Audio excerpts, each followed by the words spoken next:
Did you say yo? Ayo, ayo, Ayo, ayo, ayo. ayo. Yeah. Got it. Hey guys, Kim Guillory here, integrative life coach with the More Than Mindset live show. My guest today is Kevin. Ayo. Yeah. The letter Ayo. and the Guys, it's yo. spelled really weird. Like, don't just think it's just me not being able to pronounce. I'm Oh Cajun out no, here. it's totally spelled strange. It is. It's a foreign name, so it looks nothing like it sounds.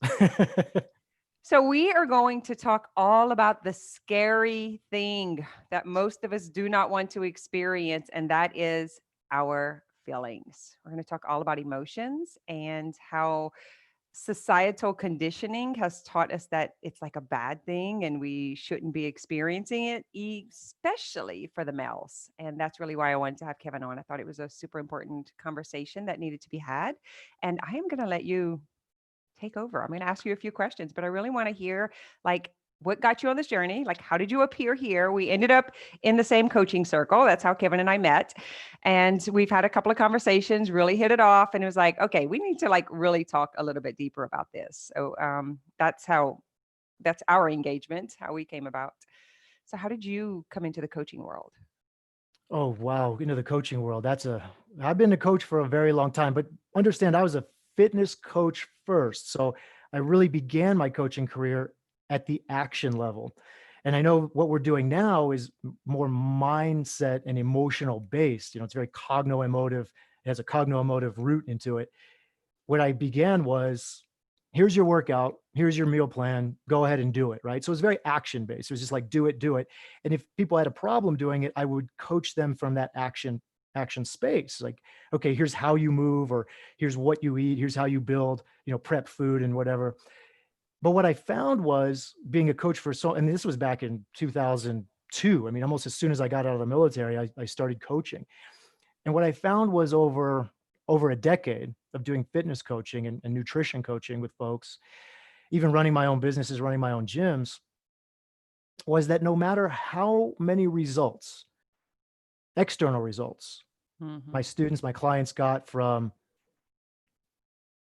exercising and changing how they ate, looking better, feeling better, performing better, this kind of thing, there were still those limiting beliefs about who they were and what their Right. worth was. So it was like, you would have someone who would think, coming into the gym, is like, you know what, if I just lose 50 pounds, if I just lose, all this, stored energy that I've put on my body from feeding, it's like, if I lose that, then I'll think differently about myself. And what happened was Got they it. didn't, right? They would, slim down. They would lose all this stored energy. They would perform better. They'd be able to run faster and, pull-ups. Like, it was my female clients is like, I just want to be able to do a pull-up, right? They would get there. They would do it. My male clients, I just want to be able to run a 5-minute mile, and they would get there and they would do it. But then it would still be that belief system, right? That barrier of, I'm not worthy, I'm not good enough, something's wrong with me. And so no matter what they were able to achieve externally, physically, there was still that cognitive state that was driving them into other issues, right? So they would Right. control their feeding, they would start exercising, but then they would begin something else. There would be another form of buffering. And I really wanted to help my students. Like, I really wanted to get into and help my students with that. So I moved from that physical realm into the cognitive realm. And a lot of that had to do with my own actions, my own life. A lot of what Always. happened. Yeah, it was, because truthfully, it always is a personal journey, Yeah. regardless of how much value and regardless how much help we want to put out there for other people. Really, life is about, what's going on in our cognitive state, like what's happening in our life experience. And I had built many gyms, many businesses in many different countries. I've run 5 gyms in 4 different countries, and I had a really amazing partner in my life that was helping me with that. And she and we were traveling the world. We were building these awesome stuff, and she got very homesick because we were overseas. And we came back to the States, and almost within like 3 months of coming back to the States, she just decided one day that she didn't want to be with me anymore. It was a very interesting place for me to be because there was nothing that either one of us had done. Like, I didn't do anything wrong. Mhm. I hadn't made any mistakes. I didn't cheat on her, or I wasn't abusive to her. Like, we loved each other very, very much. She just decided she didn't want to be with me anymore. So in that kind of, I couldn't figure it out. Like I just didn't know what happened. And my life kind of crashed down. I had this person that, we were so close with. Now, the backstory here, Kim, is that my entire life, I've always been a very sensitive man. Like I've always been very in touch with how I feel. And that was always kind of also ingrained into me that, emotions and emotionality, being emotional is something that is just not male or manly. It's just not masculine, right? Like Right. it's more to be stoic. It's more to it's okay to feel, but it's not okay to demonstrate. And even when you and even when you do feel, you kind of want to resist that. You kind of want to squash that because there's there's the man way of doing things and there's the Yeah. female way of doing things. And the man way of doing things is with your brain and reason and ration and logic. And then with the female way of doing things, it's all about, that emotional and that feeling and that like, connecting and bonding. And so because I was always on that other end of like, I could feel and I was very sensitive.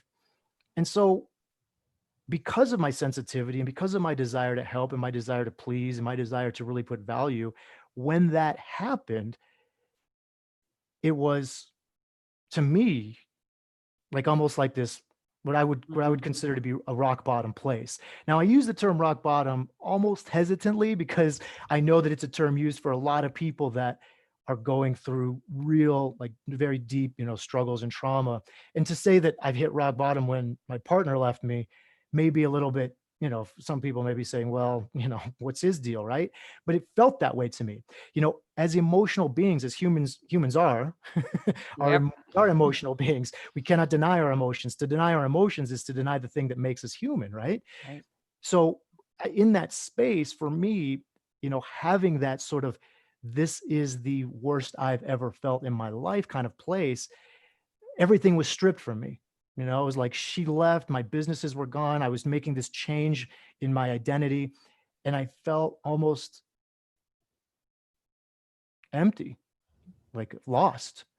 And that moment, and if I say a moment, because I was actually living in I was living in the back room of my buddy, sleeping 10 hours at night and then another 5 hours during the day, just in a state of depression and victim mentality, sort of like woe is me type of place. So it wasn't in a moment, but over time, I started to realize and I came to where we met, which was what I now call the universal truth, Yeah. which is that it's not what happens to us. It's not what it's happening. It's not what happens for us, which is what I say now. But I used to say it's not what happens to us. It's not the circumstances of our life that determine how we feel. It's our mind, it's our cognition, it's our Yeah. brain. And we cannot deny those emotions because it's those very emotions that will drive our actions and create for us our results. So, with that, moving into that space is really where I started to build up my own indomitable self confidence and my own courage to feel the things that I was really resisting my whole life and feeling, even though I couldn't resist it. I tried to resist it, but I couldn't because of my sensitivity. And then at that point is when I allowed myself to be okay with feeling sad, Mm. with feeling down, with feeling grief, with feeling all of that, all everything, shame, guilt, depression, sadness, anger, resentment, all the stuff that was there that I just Yeah. was trying to resist and deny myself. And when I started to allow it is when I really started to come up.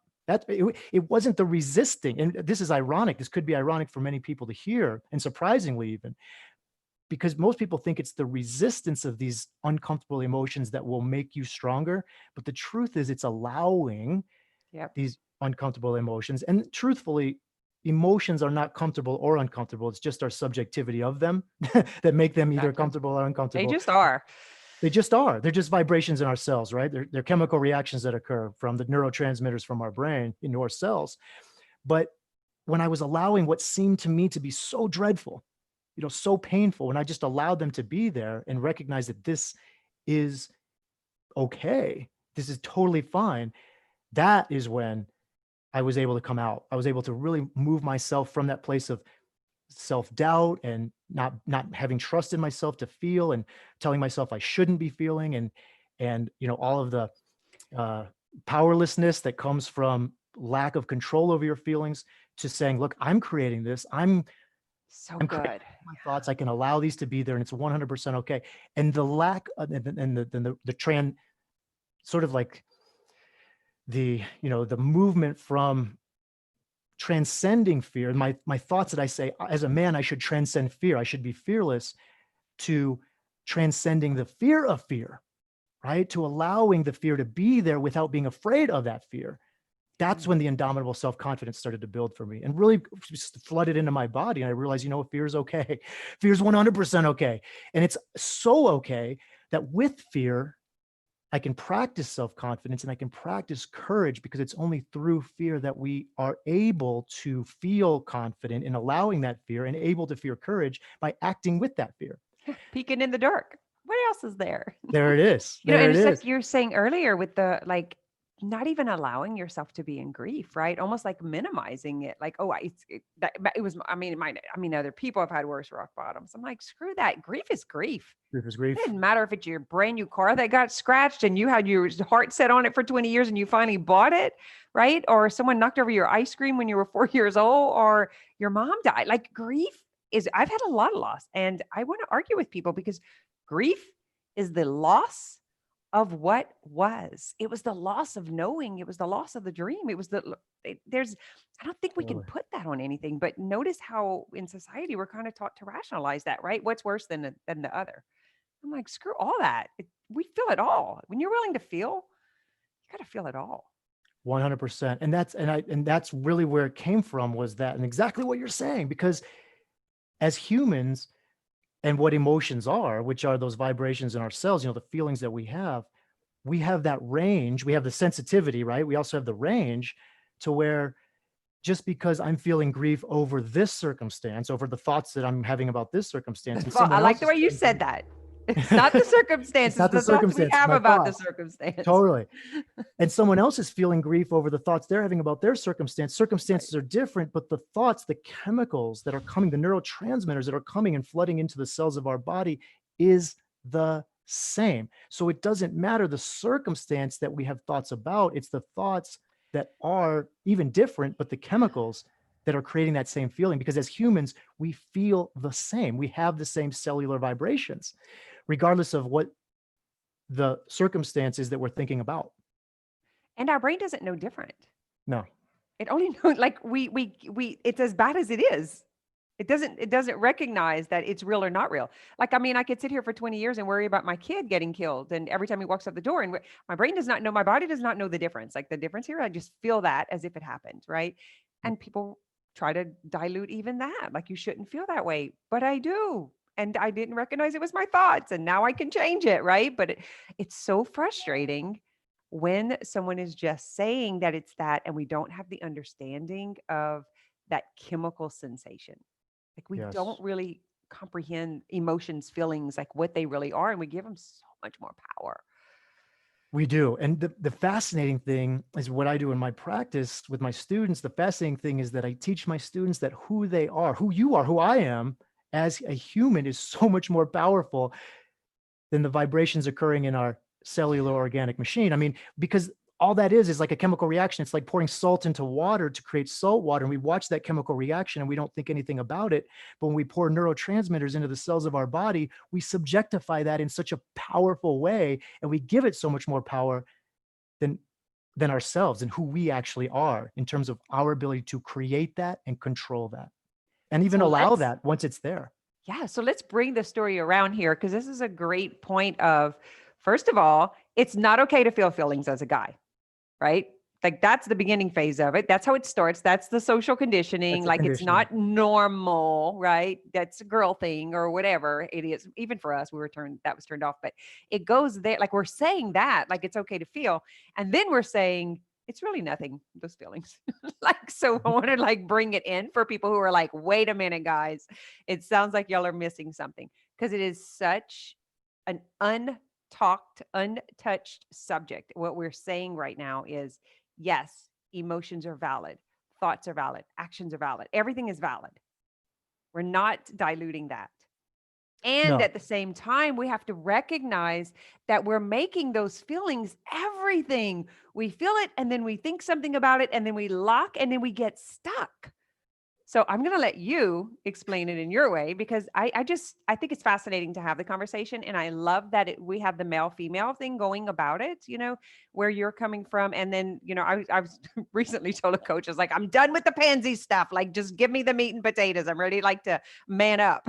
And he started laughing, but I was like, I need to find the balance too because I'm such a feely person. I'm all about emotional healing and feeling all of this stuff, and especially for the guys, I feel like you guys got a bad rap when they cut that off, because it's kind of, this is the second question. So that's the first question. Could you bring that around? The second question is, I want you to come in and we're going to touch on who gets to be the feeling people and your Okay, so I'm perspective going of to that. actually, I'll hit the first question first because that second question, I want to clarify that a little bit. Yeah, I ask kind of weird questions. I get it.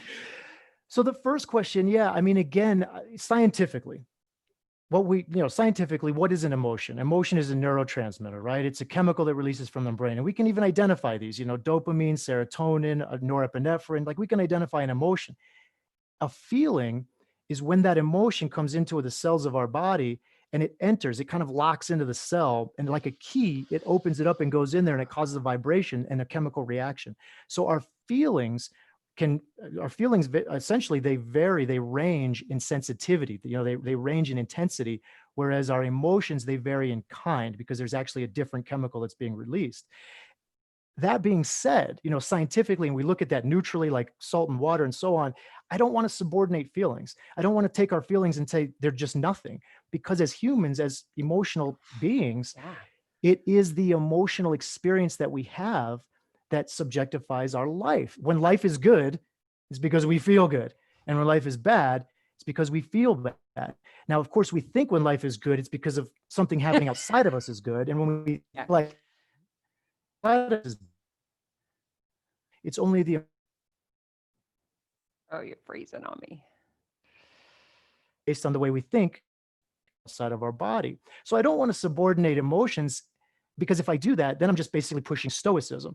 I'm just That's right. basically saying that your emotions don't matter. And of course, that isn't true. That's It right. is our power. Emotions are our power because it's through emotions that we drive our actions, that we create the life of our dreams, through action and result. So emotions are so important. And again, as you said, which I would agree with, I think that there's been a bit of a social construct around men not feeling, which has kind of given us, as humans, because we are humans, we're just as Right. human as females, right? Like, it's been given Right. kind of this bad rap where you should not feel, you should not allow this emotional experience, this human experience, to happen for you. You should just resist it, avoid it, squash it. Don't even react to it, right? Like, don't even allow the Right. reaction. Just kind of ignore it and resist it, which of course leads to all kinds of problems. When we resist, then we're looking at, all kinds of physical ailments that occur Right. from resisting and pushing and stopping and trying to, because again, if we're talking about a physical adaptation, a physiological change, and we resist that physiological change, we resist our cellular vibrations, what we're really doing is we're causing a physiological Yeah, for problem. sure. We're shutting down parts of our physical world, physical Absolutely. body. Yeah. And when we avoid these emotions, when we look to external substances to create a false pleasure, a false dopamine drip, then what we're doing is we're creating just as a similar problem, because those external substances But it creating that feels so false. much better than What's some that? I of the feel better. things. Oh, sure. No, I would love to. Yeah, if I feel anxiety around talking to a beautiful girl that I see, I would love to just go to the bar instead and like give me some of that liquid courage, right? Like, let's Yeah, just yeah. drown that feeling with some alcohol so that I Yes. feel better and I can now go talk to her. But the truth is like that is only going to create problems for me in the long run in terms of, hangovers and maybe some embarrassing moments. I know alcohol for me led to a lot of embarrassing moments. Let me tell you something. Right. So there is the resistance and the avoidance. So I definitely don't want to subordinate emotions and say that they're nothing, because they are so important. They're the way we not just experience life, but they're our path to our actions and a window to our thoughts. They allow us to know what it is that we're thinking. And a lot of times, most of the times, when we're having emotions that are uncomfortable to us, what it's doing is it's allowing our brain, it's allowing ourselves, our true self, our alpha state, what I call our alpha state, our true self, not the Right. sentences in our mind, but that awareness of the sentences in our mind, to become aware of those sentences and decide if they're true for us, if we want to keep them, if we want to continue to Yeah. feel this Yeah. way. So they're very powerful. Like emotions are powerful both on the upswing, taking us to our brain and taking us to the awareness, but also on the downswing, allowing us to act and behave in the way that serves us the best and serves the world. Yeah. And I think it's the awareness is all about the power, like the gaining power and control of your life is understanding the power that's behind it. And exactly what you said, when the emotion takes you to the brain to question, is that true? What is that thought? Where is that coming from? And do I want to keep this? I think that's Exactly. such an important part. It's that. So it's not about, and I'm just kind of confirming, kind of wrapping all this up. It's not about the importance of it, the not importance of it, the validity or the not validity. The whole darn human experience is valid, whether Absolutely. we create chaos and trauma for ourselves. And if that's what we came to experience and that we just choose to keep doing it even when we know better, or because sometimes we can't help it, right? When we have that resistance and that block, and we've always been told, and we're so conditioned, and the generational patterns, like we have scarcity and we have like even scarcity for love. It's not just money, it's, of having enough of anything or being cared for. Like that's all scarcity. And when that's been like hypnotized into our brains, and someone's coming here like, and Kevin's telling me, hey, you can have anything you want, we just need to change your thoughts and you're just going to feel a little different and you'll be able to vibrate it. And I'm sitting here like, that's not at all what I was ever told. You're a lunatic, right? And you and I are rocking around the world telling everyone, yes, you can. Like, we promise you, we did. You can. We're sensitive people, and we figured out how to get by. We didn't let it, just keep us down, because there were times I think we can both say we were down. You were in the grief, sleeping 10, 15 hours, and I myself also like trying to figure out. Like, I was like, how the hell? Why do people want to live? I don't understand. Like, I mean, I had a hard time figuring out how to want to live because of what I was feeling. Yeah, absolutely. And a lot of that, in my opinion, like this is my opinion, I think a lot of that has to do with the biopsychosocial state of where you are in your life. Where are you? Are you in your journey? Where are you in your journey through life? Are you ready biologically, psychologically, and through the life conditions that you've experienced to really understand that universal truth that you are in control, that you have the power to determine how you want to think about the world and how you want to feel through your life experience, because that is going to lead you to That's true. the life of your dreams. Yeah. Yeah. So you So what ready was for that the second other? question? I mean, Yeah, that was good. So I want to talk about with you specifically, because I'm talking just kind of like what we've been told or what we think or what society has planted about fillers, right? Because we hear the whole Mhm. empath thing and the whole, these emotions are stronger than I am, or I shouldn't feel this, or men are not supposed to feel that, like all of that. Let's just put all of that into one basket. And then I'm going to come with the question, who gets to be the fillers? Is everyone a filler and they're turned off, or just some people genetically designed to be more fillers than others? And listen, there's no right or wrong. I just want to have the conversation. I want to open it with you specifically because of all of I'll say like this is like the push pull of emotion. Yeah. So it's like kind of like I coach people, and I know I'm willing to bet you do too. They don't even know how to feel a feeling. They're like, I feel nothing. And so my question is wrapped around, is it because they have turned it off, or is it because they're not such a sensitive filler? Well, here's what I love that you said is that there's no right or wrong answer, right? Because For now what sure. we're talking is we're basically Just it's like my exploring. brain talking to your brain talking to my brain, right? So we could have a difference of opinion, but both opinions are choices and neither one are For sure. facts. So I guess what I would say is, and this is what I would say is that, yeah, as human beings, we all are feelers.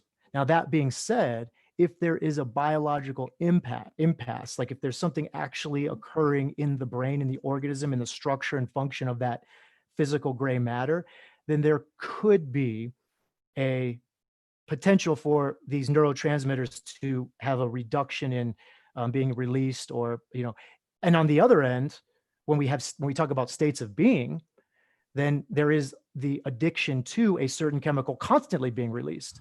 Yes. So, on both ends of that spectrum, it's either I'm not releasing enough or I'm releasing too much, whether that's a psychological thing that's happening based on our belief system, or whether that's a biological thing happening in the structure and function of the brain, I think that is going to be largely based on opinion or based on the individual who we're talking about.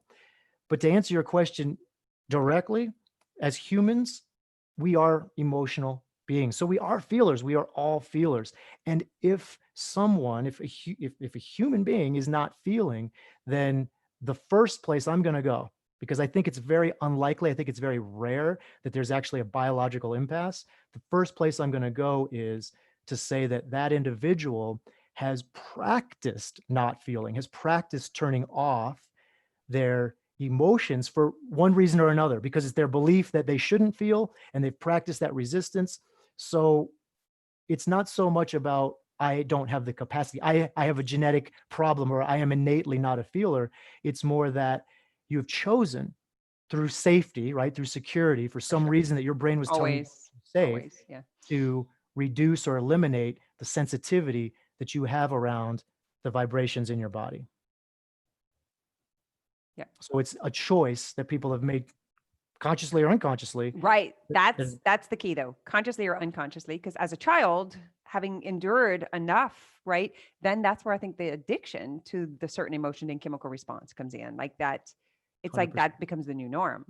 So, and that's really why I wanted to open the conversation with you, because it is up for debate. Who cares? I mean, let's just talk about humanity. We serve enough people that we've seen enough stuff and we've done our own work for long enough, right?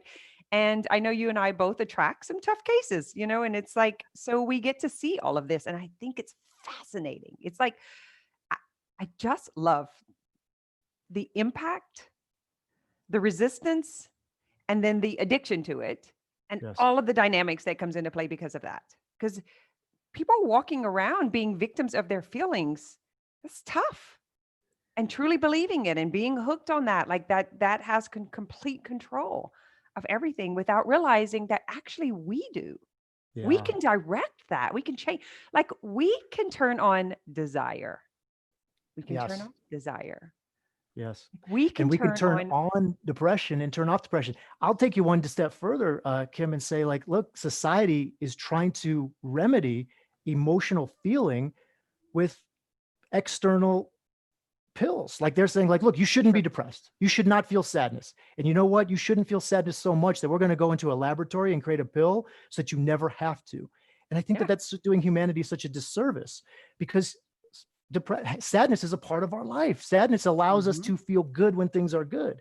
And to say that there's something wrong with your brain because you feel sad is denying a portion of you being human. 100%. Kevin, I was there. I was standing in the front, the parlor of a funeral home, speaking to my doctor who gave me the antidepressants for 24 years. Like, and when that didn't work, we went up to 350 milligrams and we went up to it twice a day. And then we went because it, right. And look, I'm such a feeler. I'm such an emotional person. Right. And it was like, no, let's go ahead. And I said, this is what I told him, because we're standing there because his wife actually committed suicide. And so we're having the conversation, outside of the room. And he's saying, like, how did you get through it? And she couldn't. That was the conversation. And I said, I'll be honest with you. I believe that the medication turned off my connection to myself, my innate Mhm. ability to be able to communicate with myself.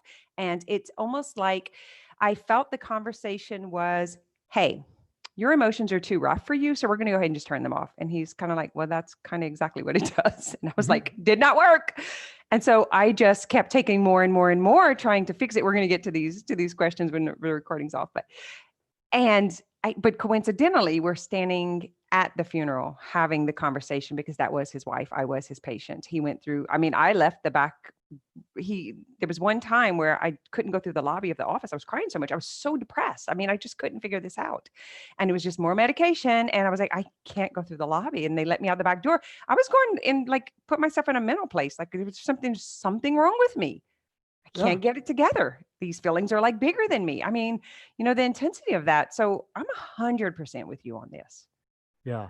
Yeah, we are stronger than the emotions that we create. We're so much stronger than the emotions that we create, and yet we believe that those emotions are just a part of our innate And again, like to go back to depression just for a moment as a state of being, your sadness is a feeling. Depression is a state of being that we've created because we've chosen to be sad for so much, so for so long.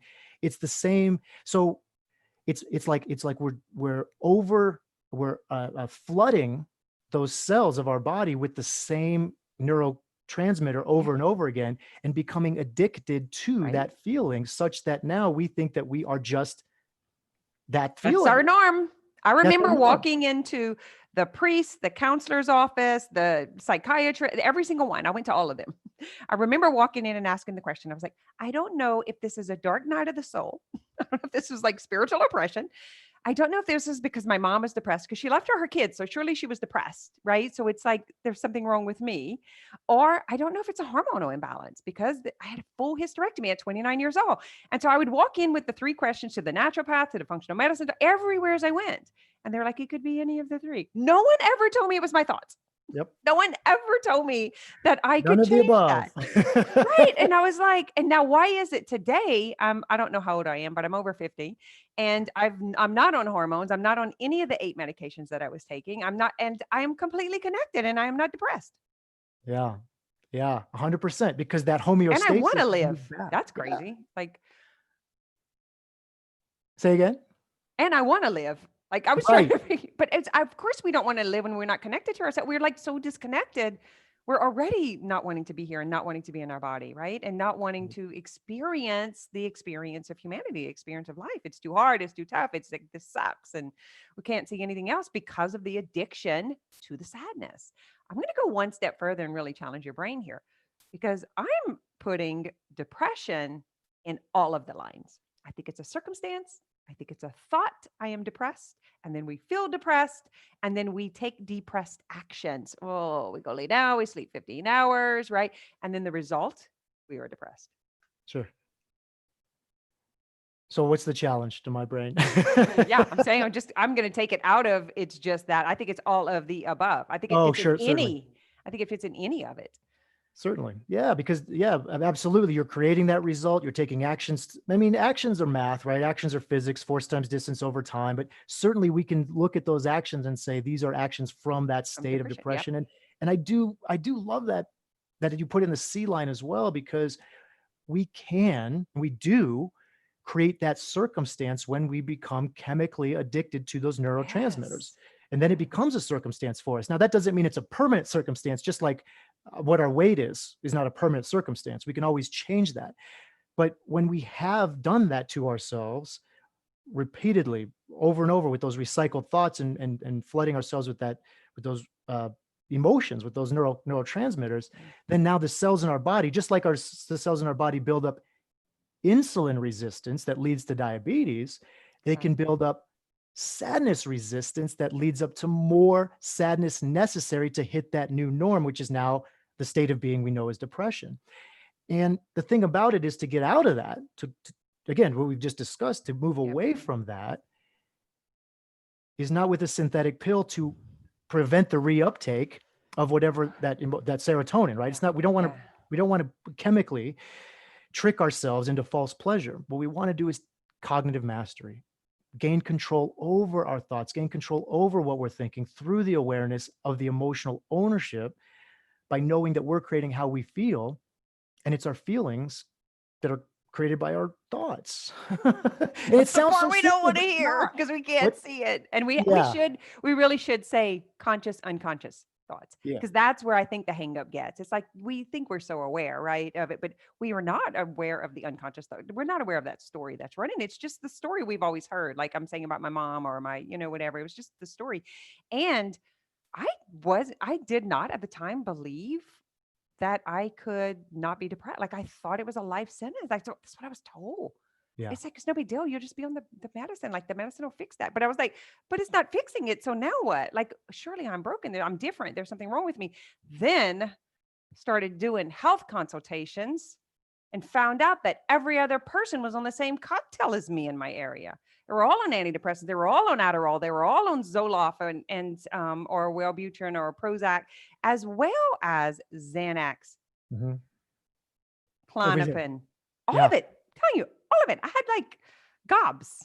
Yeah. of all this stuff. So it was basically a robot, and the pill was telling me how to feel, when to sleep, where to get up, because I wasn't capable of doing it myself. Yeah. And that disconnection that comes from those external substances is very similar to the disconnection that people put themselves through when they tell themselves, I should not be feeling this. It's like, I just should not, this should not be happening. And they move to that stoicism, but it's still, the chemicals are still there. The chemicals are still coming through. So no matter what, whether you're resisting that or whether you're feeling that and telling yourself you shouldn't, whether in a lot, it all, you're correct. It all begins unconsciously from the stories that we began with as kids, because as kids, we're not aware of, it's the prefrontal cortex that really allows us to think about what we're Yeah. thinking.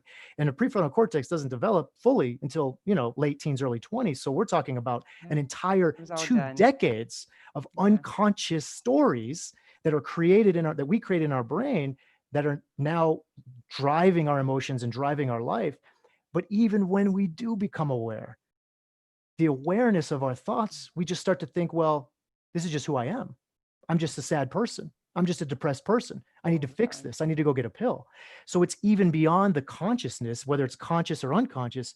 It's the awareness of the awareness. It's the consciousness of the consciousness, that the consciousness is a choice. The stories are a choice, that the consciousness of our thoughts, the awareness of what we're thinking, are not facts. That the Right. awareness of what we're thinking does not make us who we are. Those are just stories in our brain that we chose out of safety, out of fear, out of survival as kids, that were unconscious until we became aware.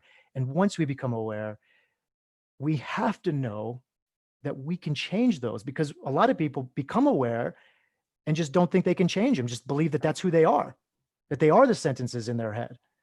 So it's even beyond that. It's beyond the consciousness level Exactly. That's where why we this work is with called beyond mindset, more than beyond mindset. mindset. Beyond mindset. That's exactly it. I have two questions for you, so I want to make sure I want to get all that we in. We might have to get you back on. One is exactly what you just said. It's just who I am, and I'm speaking to the sensitive person, to the empath, to the guy who is sensitive, because that's really why I wanted to bring you on. I have a son that is sensitive, or a couple of sons that are, sensitive, more sensitive than not. And it's like not understanding that that is human. Like that's okay, that's you're pretty normal, to feel that. So I'd like to talk about like how that sensitivity, how they could see that as their power rather than a disempowerment, rather than being controlled by, like, if you could speak on that. And then the last thing was just on, once it's identified and they become the new person, kind of going through that grief of not knowing who the new person's going to be, that in between. Are you good with both of those? Yeah, yeah. And the second question is actually very, very powerful, very fascinating, because then we get into thoughts about other people and what will other people think about me as I change and grow, and like the relationships. But we'll get into that in a moment. So I know I shouldn't tell you ahead of time, right? But I like to like let everyone know, like, guys, you want to hang on. The questions are just getting better. So the yeah, first one is just when someone's thinking it's just who I am. It's just, this is just me. This is just like myself. Like, up, I'm just the depressed person, just who I am, right? So yeah. the person who's saying I'm the sensitive person, I'm the emotional person, I'm the feeler, and they see that as a disempowerment. Can you speak to that? How maybe kind of reframe it in a way for someone to receive that differently? Well, yeah, absolutely. To reframe it, I guess where I begin with all my students is with the universal truth. And the universal truth, and the reason I call it the universal truth and not a universal fact, is because it is true as we measure, observe, and repeat it. But because not everybody would agree to it, it's kind of something where we're still like, you can choose to believe this if it serves you, if it works for you, if it helps you grow into more of who you are, more of the completeness of what you want to be.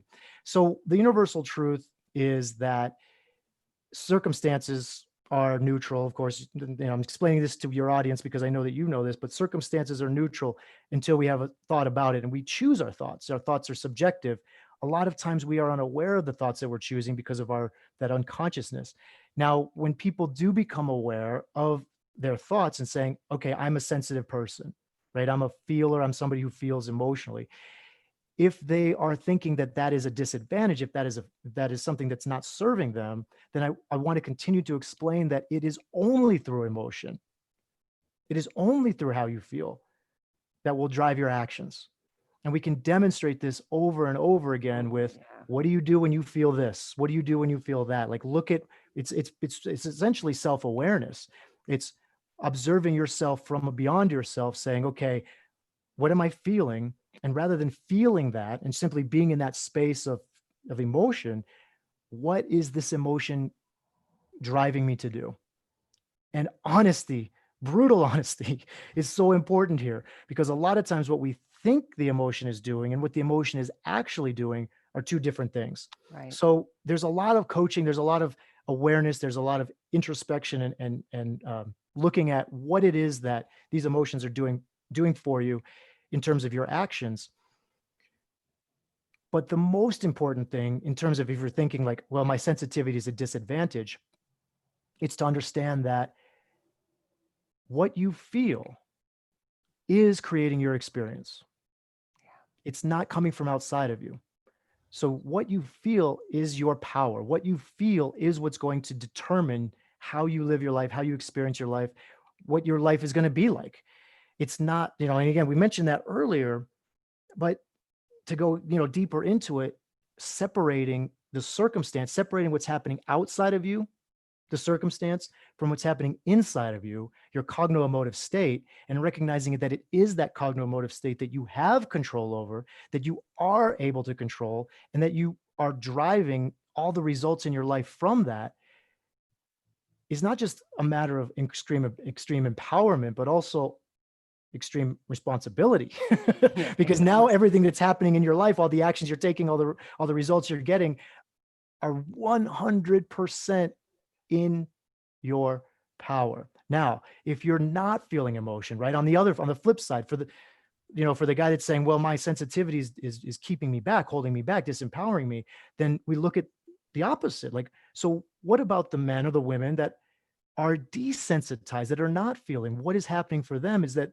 they're now completely outside of their body. They're not Yep. connected to how they feel. And there has to be this whole other step, this first step into engaging again with what's happening inside of them. So it's Yes. kind of like, look, if you're a sensitive person, if you can feel your emotions, you're already a step ahead. You're already Right, there, right. right? Like you're Because we already got to able. turn a lot of keys to get through the code. It's like breaking Yeah, open a coconut to turn those emotions back on. yeah, exactly. Exactly. I'm So like, if you it's think it's about like that, I come with a chisel. I'm like, okay, and we're gonna like chisel and crack and crack and crack and crack and crack and crack. And we don't know how long it's gonna take because you have to like truly. I mean, I feel so honored to be able to hold the space to do that for someone because I know how hard it is to trust someone to hold that. Don't you agree? Like it's so like I weep when I think about the clients who let me hold that space because it's so fragile and I see it like an infant. It's so like I hold so much honor for it, for that space. yeah, yeah, Kim, I hear it every day, and not in terms of me being, not in terms of me being somebody special, but it's more about them having that trust, that That's confidence, it. and that That's it. vulnerability That's it. It's in. humbling. Yes, It's it's very it's like a humbling. humbling abode to that I would be honored to be able to help a human turn their humanity back on. Like, it just it's everything. It's everything. Yeah. And allow people to be vulnerable, because a lot of times, and again, like I say, I hear it every day, working with majority of men. I do have female students, but working with majority of male students, when I hear them say that, it's like, you know what? You're the only person I can tell this to. Yeah. You're the only person if I told this to anybody, I don't even talk to my family members about this. It's like that kind of vulnerability allows them to be more in touch with who they are, because without that space that you and I hold for our students, that vulnerability can't exist. That connection can't exist, because they've even say, I can't do this with other people, even though they can, and they will learn to in time. It's through that space that we hold, that, and which again, it feels so, again, honorable. I feel honored Honorable and I and feel humbling, humble to humbling, do it. humble about. Yeah, it's that. I would say Yeah. that's the word. That it's fragile. It's so Yeah. fragile. It's so it's an honor, a privilege, Privilege. Yeah. um, and it's almost like if the baby birds would fall out of the nest and you were able to like allow them to grow with you know nurture feed like if you were taking this little I don't know it's definitely why I do this work. That's my favorite is because we actually turning their power back on. Freeing minds. Absolutely. I love it. Thanks for thanks for taking me there, for letting us go there. So the last one was, here's the person that is like recognizing the victim mode, recognizing the story, recognizing. And so they're like doing this work there. And now it's a blank slate. And so there's this grief process of what was. Yeah. There's this fear of, I might get it wrong. I might choose it wrong. I don't even know what I've never thought for myself. There's a space in between there. I see this very often. I want to get your perspective on it. So it is terrifying. And to kind of prepare people for that as they move into that, it is terrifying to become more of who you are because you're walking into what you've never known before. And so when you're there, there's a lot of thoughts that come up. And again, many times unconsciously, which is why the cognitive mastery, the thought work is so important to keep looking inward, keep looking into the cell, into the body, into the brain. But a lot of those fears, and in all fear, well, I don't want to say all fear, most fear is just our brain trying to keep us safe, trying to keep us, in that illusion of comfort, in that illusion of safety, in that illusion of security. And so when their thoughts are like, well, nobody's going to like me anymore, right? If I grow into this better, this different version, this more complete version of myself, what happens to all my friends? What happens to all the people I know? What happens to the life that I've lived? What happens to me? Who What am happens? I? I don't even know. It's Yeah, exactly. So it can be very scary, but that's where we grow. We grow through fear. We grow through discomfort. I mean, you probably send this to your students, maybe even on the YouTube channel here, is that discomfort is the currency that we pay in order to become more of who we are, in order to grow into the more complete versions of our human self. Because until we pay that currency, until we allow that terror to be there and just allow it to be there, not to run from it, not to be scared of it, not to resist it, but to right. allow it to be there, then all we're doing is we're allowing that animal part of our brain, that primordial sort of fear and scarcity and survival to dictate and run the identities that we're not often that we are choosing, but we're choosing from that beta condition, from that childhood state of safety and fear and security. Yeah. So to step out of the cave, to use the analogy, right? To step out of the cave and really experience the world, experience ourselves. Yeah. It's more about just preparing my students. It's like, yes, you will be afraid. Get ready for it. Get It's ready for the terror. exhilarating Yeah. and timid Yeah. and like I remember specifically it was like I could see this big old huge bird cage. It was like aqua blue, it's made out of metal, and it was like I was like perched up and the door was open and I was like, I was just like gonna Uh-huh. keep myself locked in here, like, mm-mm. And all I had to do was like just step out. But I was like so big. It's like my soul was so big, it was like crumpled up in that little cage. And I was like, I don't know. Everyone's gonna see me. Like Yeah. there was just so much. It was so animated. Like I thought at one time that was going to be like the front of the podcast cover was like this, person perched in this bird cage because it was so real to me whenever I started coming out of it. And I was like, what's on the outside of this? Yeah. Oh, I love that you use the birdcage analogy too. Because have you ever seen The Shawshank Redemption? Have you ever seen that movie with Morgan Freeman and Mm-hmm.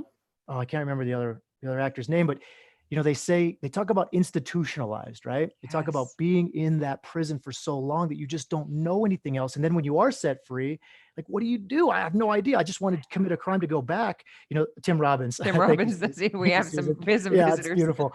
So yeah, but then you had two very different examples. You had the older gentleman who was freed and he ended up killing himself because he just You don't know like, what I to don't know how to do. survive outside of my space, outside of my cave, outside of the prison.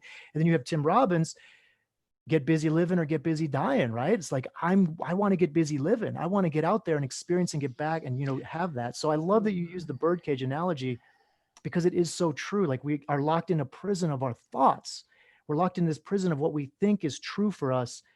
And when we recognize that we have that power, we have that choice, we have that ability to choose those sentences, to choose those stories, now it's like, what? I know, like the door's open. The Like I've door is just been open. laying here in the cot and the door's been open. Yeah, But I know what's familiar in here. I don't know it's what's familiar. beyond this door, and they probably won't let me go back in, which is probably why they get put back in.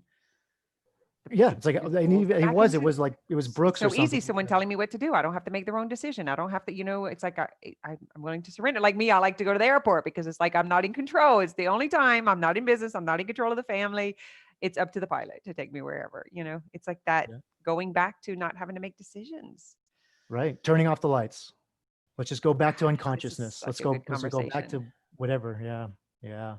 All Love it. right. I want to thank you for coming on. We're not going anywhere yet. I'm going to turn this off of YouTube, and then those who are here can ask questions. We're going to answer what's in the chat. And so it just gets a little personalized. So let me go ahead and do that. I'm going to have all of Kevin's information, where to find him, what he does, all of that. As soon as we're done, I'll go in and edit all of the information so that the links will be there. Thank you guys for joining. So let me stop the live. Is Thanks, there Kim. anything before I hang up with them? Is there anything that I didn't ask you that you're just like dying to share? Oh, I've had an amazing time. This has been super fun. I just love communicating. I love the way I love listening to your brain. It's been super fun. So no, I mean, this has just been a wonderful experience, and I appreciate you having me on your show. It's been outstanding. Okay, I want to make sure we didn't miss anything. So let me stop the live stream.